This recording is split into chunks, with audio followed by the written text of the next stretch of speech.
सप्ताह करणारे, गावचा विकास करणारे शहाणे लागतात ना, त्याच्यासाठी शहाणे लागतात। एक मूर्ख गावाला त्रास द्यायचं, आता गावाला त्रास देत होतं म्हणून सगळे त्याला मूर्खच म्हणायचे, त्याला त्याचं काही वाटत नव्हतं। पण एकदा शेजारच्या गावात गेलं आणि पिण्याच्या पाण्याचा झरा होता, त्या झऱ्यामध्ये बुटासहित पाय सोडून बसलं।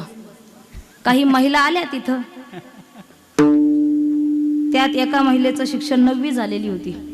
तिने पाहिलं हे बुटासहित पाय सोडून बसले, पिण्याचं पाणी आहे, कळत नाही की याला किती मूर्ख आहे, कळत नाही की या मूर्खाला किती मूर्ख स्वभावाचा आहे, बुटासहित पाय सोडले, पिण्याचं पाणी आहे। मूर्ख काय म्हटलं माहितीये का, मावशी बुटाचं जाऊ द्या, पाण्याचं जाऊ द्या, झऱ्याचं जाऊ द्या, पण माझं नाव मूर्ख आहे हे तुम्हाला कोणी सांगितलं?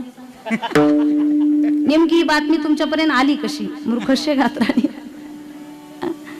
अवघड आहे ना महाराज, मूर्खाला डोकं लावणं फार अवघड।